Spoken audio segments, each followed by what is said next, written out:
Voilà de retour sur ce plateau pour aborder notre premier sujet. Que se passe-t-il exactement au sein de l'UNIC? En tout cas, pour en savoir un peu plus, nous avons sur ce plateau M. Joseph Kibangula, secrétaire général de l'UNIC. Bonsoir, monsieur le secrétaire général. Bonsoir, messieurs les journalistes. Alors, vous êtes secrétaire général, comme nous venons de le dire, de l'Union nationale des infirmières et infirmiers de la République démocratique du Congo. Oui. Semble-t-il le torchon brûle au sein de votre association? Est-il vrai? Oui, c'est vrai, le torchon est en train d'être brûlé parce que nous sommes en face d'une situation qui nous préoccupe tant. Et la profession infirmière, depuis plusieurs années, est en train de réclamer la création de l'ordre professionnel. C'est un organe de régulation pour notre profession. Et le processus avait commencé depuis très longtemps.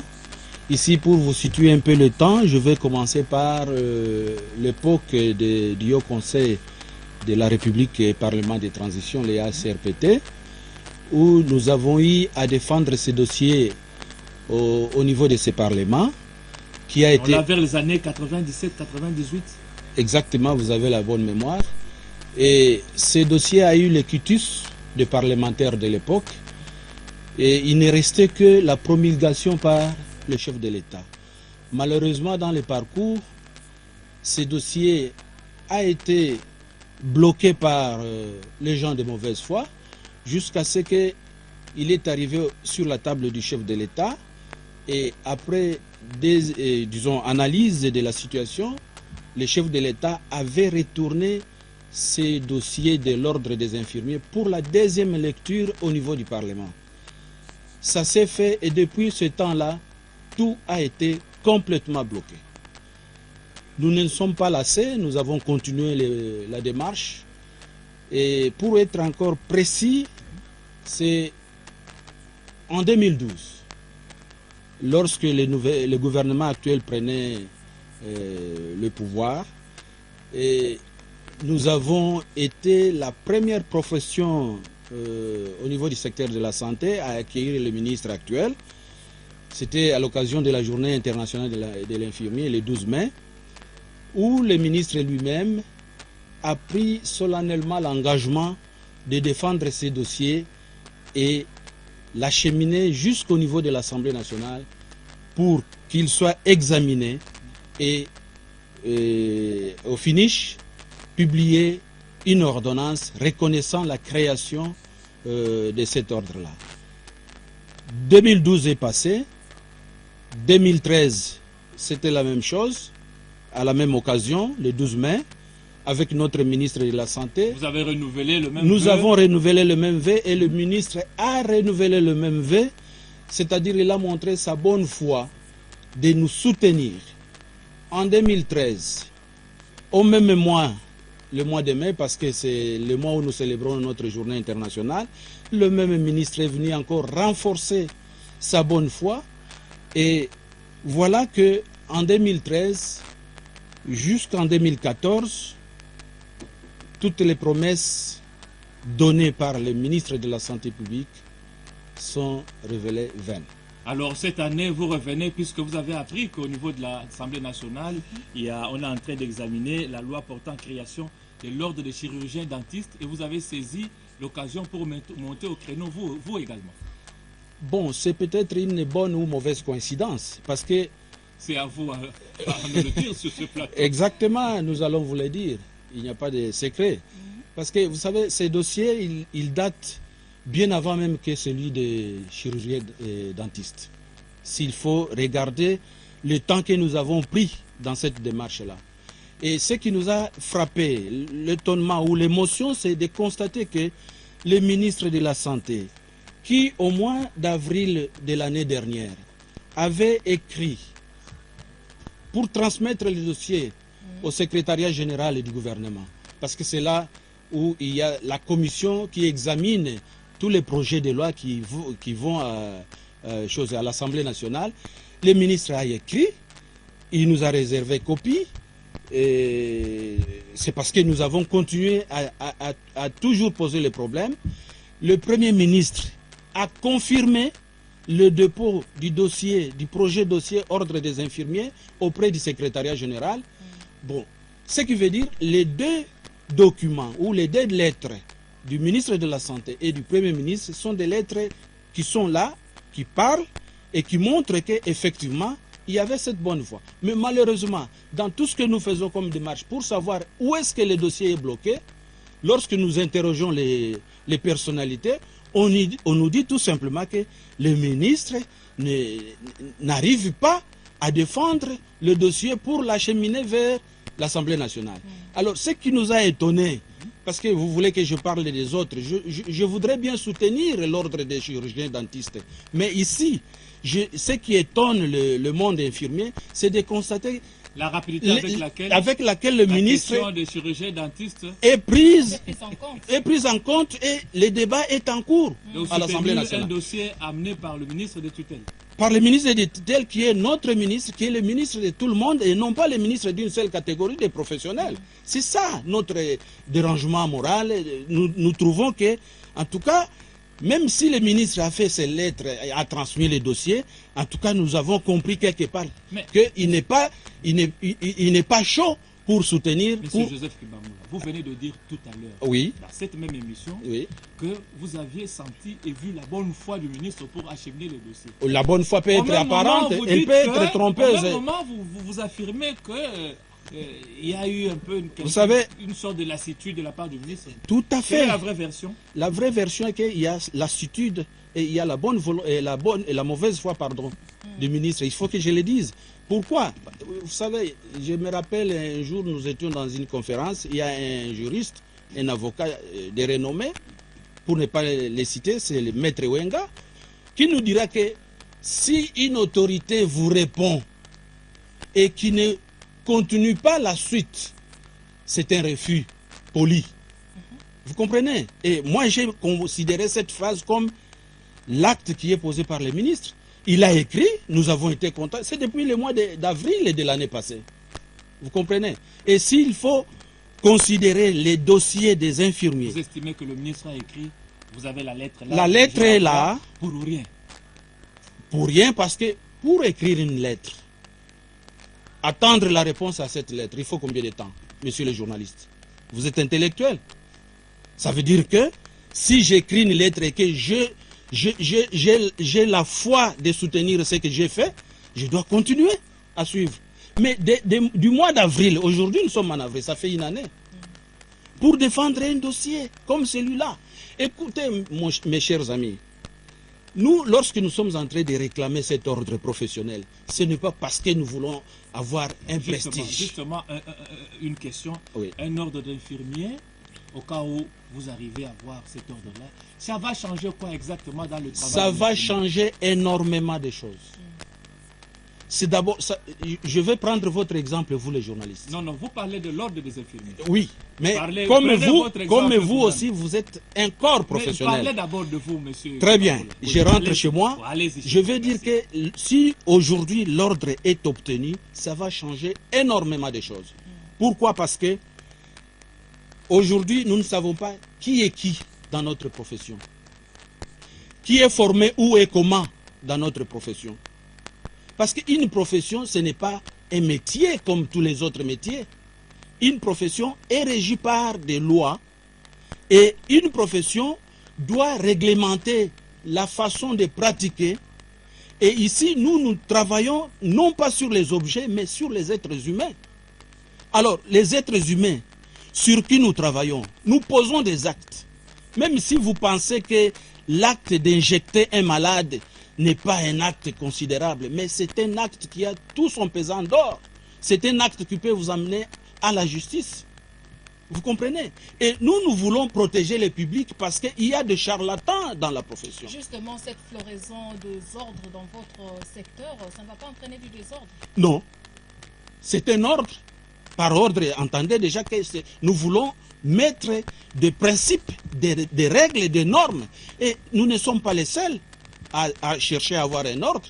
Peut-être au Congo, les gens croient que les infirmiers n'ont pas le droit d'être dans un ordre ou organisés dans un ordre. Partout au monde, partout dans les pays qui se respectent, La profession infirmière, comme toute autre profession, est régie par des lois. Imaginez-vous, depuis 1952, madame, la profession infirmière est en train de travailler à vue. Elle navigue comme ça. Il n'y a rien qui protège et les prestataires et le public. Nous travaillons comme ça. Moi, je peux poser aujourd'hui un acte. Bon, peut-être on peut me condamner sur base de lois qui existent, de lois générales, mais particulièrement dans ma profession, il y a des garde-fous. Tous les pays de la SADC, parce que nous sommes membres, les pays en tant que pays, et membres de la SADC. Et dans ces pays-là, toutes les organisations de la santé appartiennent à cette communauté-là. Mais il n'y a que nous qui n'avons pas ces cadres-là de régulation. Et nous nous disons, écoutez, messieurs et dames du gouvernement, nous ne demandons pas l'ordre professionnel parce que nous voulons être je ne sais pas quoi, mais nous voulons avoir cet organe de régulation pour les biens du public. Et bien sûr, ça va entraîner le changement dans les chefs des professionnels. Et une fois l'ordre des infirmiers créé, vous deviendrez plus consciencieux qu'avant. Parce que tout n'est pas rose dans votre secteur. Voilà, ça c'est déjà un élément de condamnation. C'est ce que vous nous dites toujours. Et c'est ce que la population dit. Mais c'est pourtant tous les malheurs de la santé, c'est sur les dos des infirmiers. Et nous disons, nous sommes conscients, mais il faut nous renforcer par des règles qui soient des règles qui protègent la profession et qui protègent le public. Donc la conscience, madame, c'est d'abord la question individuelle, avant d'être une affaire de tout le monde. Alors, parce qu'à l'école, on nous apprend les codes de déontologie. Ça veut dire quoi? Ça nous donne les démarquages entre le bien et le mal. Faites ceci, ne faites pas ça. Ça, c'est la déontologie. Alors, vous réclamez un ordre, monsieur Joseph. Oui. Qui est infirmier en RDC ou quelles sont les institutions habilitées à produire des infirmiers qui doivent travailler dans des hôpitaux, accompagner les médecins? Ça, c'est un autre regret et c'est une question très importante. Je dirais même très complexe. Tout est important. Oui, tout est important. La santé n'a pas de prix. La santé n'a pas de prix. Et si vous voulez croire que la santé n'a pas de prix, il faut avoir des personnels compétents. Alors, qui forme? Nous avons des institutions, des formations. Mais il faut aller voir aussi comment ces institutions fonctionnent. C'est tout à fait... Ça ne peut pas marcher comme ça dans un pays qui se respecte. Parce qu'aujourd'hui, tout le monde qui veut avoir de l'argent, tout le monde qui veut avoir de l'électorat, il va créer une école infirmière. Ça ne peut pas se passer de cette manière-là. Donc, pour créer une école infirmière, il y a des normes. Il faut respecter les normes. Les critères à remplir pour faire partie de l'UNIC. Pour faire partie de l'UNIC aujourd'hui, c'est un syndicat qui est comme tout autre syndicat. Et nous sommes un syndicat professionnel parce que nous syndiquons les infirmiers. Nous ne syndiquons pas tout le monde. Alors, en dehors de l'indépendance ou de la liberté de chaque infirmier, qui peut dire, bon, moi j'adhère à ce syndicat, mais au moins, nous demandons à ce que les infirmiers prennent conscience d'adhérer à leur syndicat professionnel parce que nous connaissons les problèmes des infirmiers. Et personne d'autre ne viendra pas défendre les problèmes des infirmiers comme nous-mêmes. Voilà, donc pour faire partie du syndicat, vous adhérez et nous parlons au nom des infirmiers. Voilà, monsieur Joseph Kibangula, secrétaire général de l'UNIC. L'émission 2 heures de nous se poursuit, mais on va d'abord marquer une petite pause et on revient tout de suite après.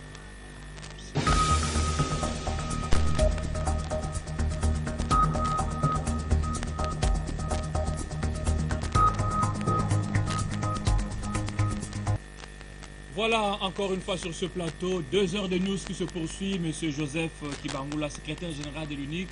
Alors, apparemment, vos relations avec le médecin sont toujours un peu controversées quand il s'agit de revendications ou des avantages. Qu'est-ce qui se passe exactement? Non, pas du tout. Enfin, dans quel sens? Je m'excuse, c'est vous qui posez les questions. Mais je crois que nos relations avec les médecins sont des relations professionnelles, sont des relations de collaboration. Les chirurgiens dentistes Bon, ont une loi, un examen à l'Assemblée nationale. C'est le moment que vous choisissez pour vous aussi monter au créneau, avoir votre ordre. non, ne liez pas ça, ne liez pas notre revendication à ça, parce Alors que parlons alors je vous ai de vos expliqué, relations avec les médecins. oui, bon, médecin, dentiste, tout ça, c'est le même corps professionnel. Mais au moins, chacun fait un métier différent de l'autre. Le médecin dentiste s'occupe de toutes les maladies bucco-dentaires et ainsi de suite. Et le médecin qui n'est pas dentiste, il fait ce qu'il fait. Alors, nos relations, je vous ai dit que ce sont des relations, des collaborations d'abord. Et ce sont des professions de la santé qui ont chacune son champ d'action ou son champ de compétences. Moi, je ne peux pas prétendre faire le travail du médecin, tout comme les médecins non plus. Mais nous allons tous vers le même but autour du malade. Nous travaillons en collaboration. Donc nos relations sont bien, et défendent leurs intérêts, et nous défendons les nôtres, si je peux dire comme ça. Voilà, on va poursuivre avec vous le temps donc d'annoncer encore pour la deuxième fois les titres qui seront développés tout à l'heure à 19h lors de la grande édition d'information La Régie.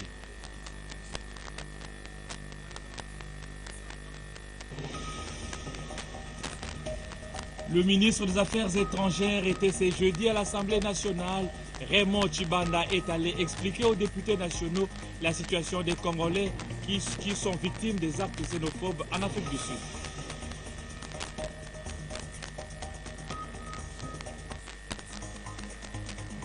Et puis le Premier ministre a effectué une descente cet avant-midi à Chani Metal. Objectif, s'assurer de l'évolution des travaux de réhabilitation du bateau Gungu financé par le gouvernement congolais.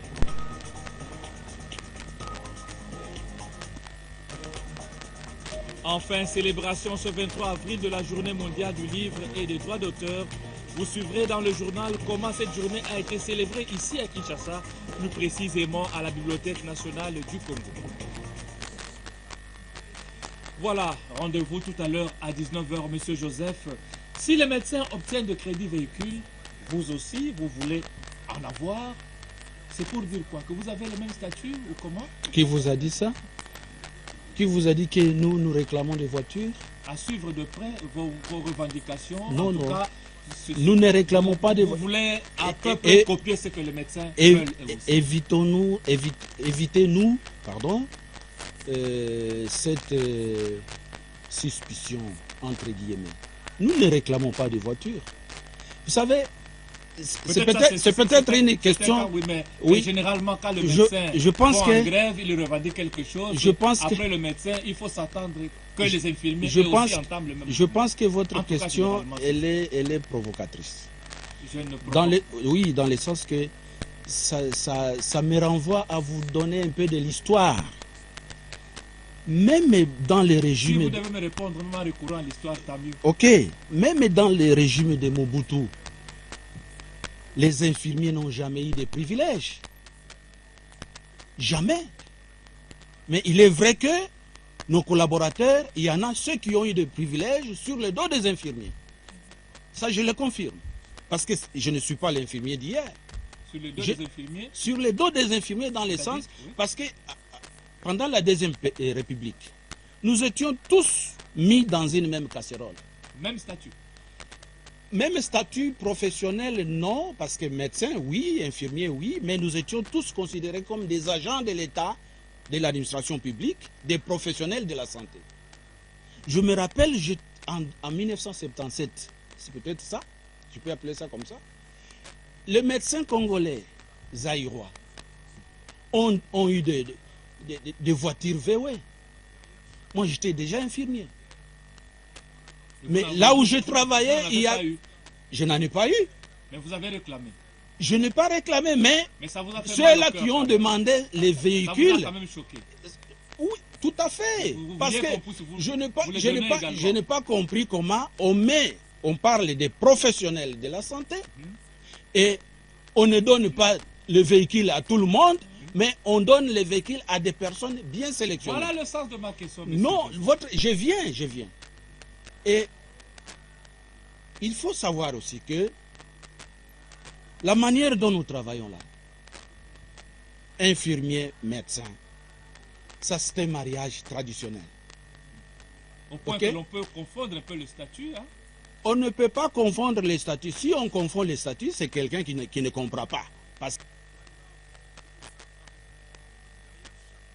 que si dans les chefs, dans les camps des infirmiers, il y a ceux qui confondent les statuts, la même chose dans les cas des médecins, il y a ceux qui confondent les statuts.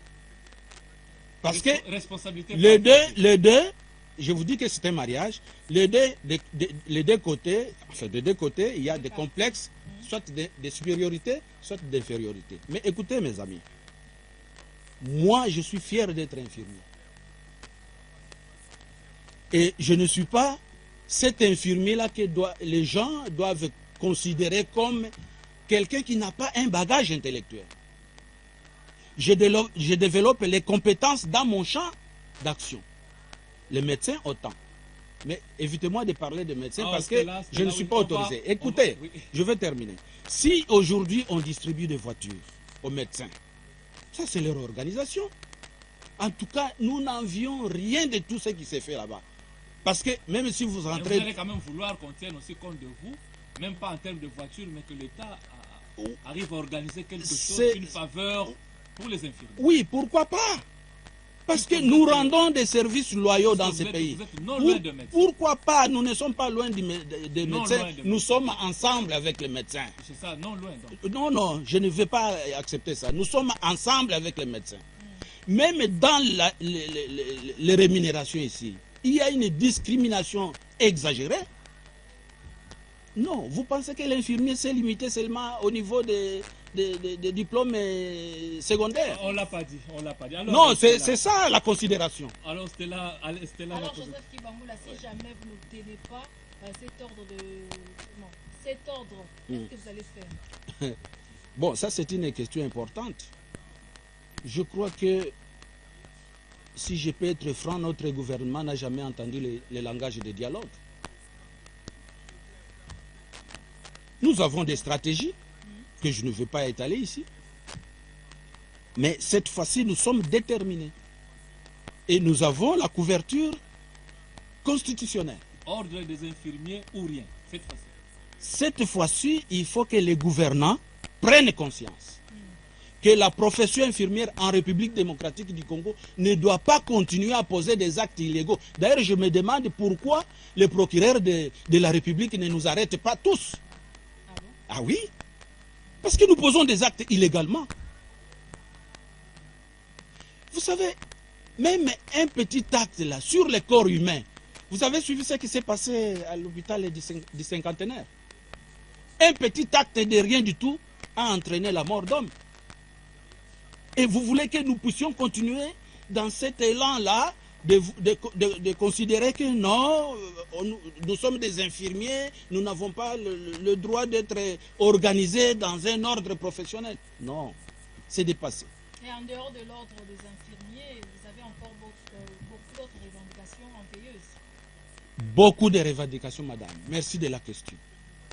En 2013, le 17 mai, le gouvernement de la République, représenté par le vice-ministre, le vice-premier ministre partant, Mukoko Samba, le ministre actuel de la fonction publique, Kibala, et notre ministre de la Santé, avec les syndicats du secteur de la santé, nous avons signé un protocole d'accord sur les rémunérations des professionnels de la santé non médecins. Et dans ce protocole d'accord-là, il était question que les choses aillent comme sur les roulettes. Parce que nous avons demandé d'abord qu'on régularise la situation des impayés. Comment voulez-vous utiliser des gens, madame, dans l'administration publique? Et ça existe dans le secteur de la santé, où on emploie des effectifs qu'on qualifie de vacataires. Ça existe où? Les hôpitaux publics de l'État sont des hôpitaux de l'administration publique. Mais vous avez une catégorie du personnel qui s'appelle vacataire. C'est illégal. Ça, c'est violer la loi. Alors, nous avons demandé qu'on régularise notre situation. Le gouvernement a nos arriérés.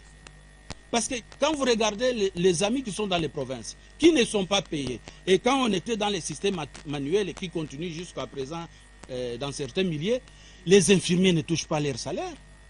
Ils ne touchent pas leurs primes. Il y en a ceux qui n'en ont même pas ni primes ni salaire. Ce sont des revendications réelles, reconnues, acceptées, mais non réalisées. Justement, apparemment, vos revendications ne se limitent qu'à Kinshasa et à l'intérieur du pays. C'est ça que je viens de dire. À l'intérieur du pays, c'est catastrophique. C'est catastrophique, madame. Parce qu'il y a à l'intérieur du pays les infirmiers qui n'ont ni primes ni salaire. S'il y en a ceux qui ont des primes, c'est détourné quelque part. Un réseau bien construit. Et lorsque nous revendiquons, nous avons écrit plusieurs fois au gouvernement. Nous n'avons pas de suite. On nous console seulement avec la bancarisation. Bon. Ce qui est déjà un avantage consistant dans votre secteur. Hein? Contrairement à la deuxième république. Jusqu'à ce que mes syndiqués seront tous satisfaits et je dirais que c'est vraiment une bonne mesure. Alors, tant que ce n'est pas encore arrivé à ce niveau-là, je suis en train de suivre l'évolution. Alors, qu'est-ce que vous attendez du gouvernement, vous, en tant que secrétaire général de l'Union nationale des infirmières et infirmiers? Bon, nous attendons beaucoup de choses. Mais nous n'attendons pas de véhicules parce qu'ils ne nous donneraient pas. Apparemment. Ouais. Nous attendons beaucoup de choses. Nous attendons que notre profession soit organisée. Et d'abord, l'ordre des infirmiers, c'est une grande préoccupation. Nous attendons aussi. Vous savez, madame, nous avons fait une trêve, nous les infirmiers de la République démocratique du Congo. Nous avons fait une trêve depuis 2008. Nous avons pris la décision de ne pas aller en grève. Tout simplement parce que nous avions d'abord voir la bonne volonté de notre gouvernement. Malheureusement, notre silence a profité du gouvernement pour dire que non, ce sont des naïfs. Non, le temps de naïveté est passé. Nous avons... Mais vous êtes très tranchant ce soir, monsieur Joseph. Je ne suis pas tranchant, c'est ma façon peut-être... Bon, c'est la première fois, c'est ma façon de parler. Et quand je défends mes intérêts, c'est comme ça que je parle. Donc, nous attendons beaucoup de choses. Et cette occasion ici, c'est une occasion qui doit réveiller beaucoup de choses encore. Si jamais le gouvernement ne nous entend pas de la bonne oreille. Et je vous ai dit ici que nous allons user de tous nos droits constitutionnels. Entendez ce que je veux dire par là. Donc, oui, tout ce qui est couvert par la loi. De langage imagé ou les noms dits du dit. Oui, ça c'est vous en tant que journaliste, vous dites ça, mais je vous dis, la Constitution est là, elle est claire. La liberté syndicale, c'est ce que je suis en train de faire. La liberté d'expression, c'est ce que je suis en train de faire. La liberté de manifestation, c'est ce que je suis en train de faire. La liberté d'aller en grève, c'est ce que je suis en train de faire, ou peut-être d'envisager. Donc, ça, c'est constitutionnel. Vous avez lâché, vous avez tout lâché. Je m'en vais vous poser une question, je crois la dernière. Oui. Aidez-nous un peu à comprendre. L'infirmier au Congo, Oui. où commence son travail? Qu'est-ce qu'il fait concrètement? Où s'arrête son travail? Vous allez terminer la question, mais je vous dis que même la carrière... Où commence le travail? La carrière de l'infirmier est mal définie. C'est mal défini. Parce qu'on ne peut pas définir une carrière. Je termine mes études aujourd'hui, je commence le travail et j'évolue comme ça, je ne sais pas comment j'évolue. Ça n'existe pas. Et c'est ça notre combat. Justement, qu'est-ce que l'infirmier fait dans un hôpital? Oh là là. Vous n'avez pas encore été à l'hôpital. En tout cas, il y a de nombreux téléspectateurs qui vous suivent, qui voudraient savoir avec exactitude. Non, je crois que ces téléspectateurs-là qui me suivent aujourd'hui, ils doivent s'apitoyer sur nous. Parce que nous rendons des services énormes. S'il y a le temps, je peux vous parler de beaucoup de choses. Les maladies épidémiques qui surgissent dans notre pays ici, vous savez, qui meurent le premier au front, ce sont les infirmiers. Même si on ne veut pas les dire de manière concrète et officielle, mais les infirmiers tombent. sur le champ de bataille. Qu'est-ce que nous avons? Nous n'avons ni médaille, ni aucune décoration pour reconnaître ce que nous faisons dans la population. Donc, les médecins font son travail. Je vous ai dit, il ne faut pas m'amener là-bas. S'il y avait un médecin là-bas, c'est une question qui lui serait adressée. Le médecin fait son travail, l'infirmier fait son travail. Mais tout autour du malade. C'est notre patron. Voilà. Alors, il y a dans certains centres de santé, Oui. on retrouve une dénomination. Vous allez nous dire si vraiment c'est prévu dans votre secteur. Assistant médical. Faux. Médecin ou infirmier? Faux. Ce sont des charlatans. C'est ce que je vous ai dit. Je vous ai dit que nous, on ne nous forme pas comme assistants médicaux. Non. Ce sont des charlatans ou ce sont des complexés. Tout carrément, tout simplement. Parce que comment moi j'ai un diplôme d'infirmier? Je termine et c'est écrit là-bas diplômé en sciences infirmières ou en sciences d'accoucheur aujourd'hui, tout ça. Et je vais porter la casquette d'assistant. C'est écrit où? C'est ça, la législation ne reconnaît pas ça. Ce sont des faux titres. Et ces gens-là, il faut chercher à comprendre qui sont-ils pour les sanctionner. Et c'est ce que nous voulons élaguer de notre profession. Dans la profession infirmière, écoutez-moi, mes chers journalistes et la population, il n'y a pas d'assistants médicaux. Ce sont des moutons noirs, pour emprunter la terminologie des journalistes. Très bien. Il n'y a pas d'assistants médicaux. Il y a des infirmières et des infirmières qui se sont spécialisés les uns dans le domaine de la pédiatrie, les autres dans le domaine de l'accouchement, les autres dans le domaine de la neuropsychiatrie, et ainsi de suite. C'est comme ça. Celui qui s'appelle assistant médical, il faut lui demander, il a étudié dans quelle école, peut-être à l'étranger, même à l'étranger, il n'y a pas cette appellation-là. Alors, M. Joseph, on va finir avec vous. Un tout dernier mot adressé aux téléspectateurs, à ceux qui vous ont suivi ce soir. Merci beaucoup d'abord de m'avoir offert cette tribune. Et j'ai dit encore une fois merci. Vous êtes déchaîné vraiment, vous avez parlé avec votre cœur. Oui, avec mon cœur. Je pense que si j'ai parlé de cette manière-là, c'est pour demander à ce que la population qui est avec nous 24 heures sur 24 puisse comprendre notre cri de détresse. Nous voulons avoir un organe de régulation pour leur bien, pour leur intérêt, l'intérêt de la population. Parce que nous sommes là pour eux et nous allons continuer à travailler pour eux comme d'habitude. Mais il faut qu'on nous donne l'outil qui nous protège et qui les protège. Voilà, si je peux...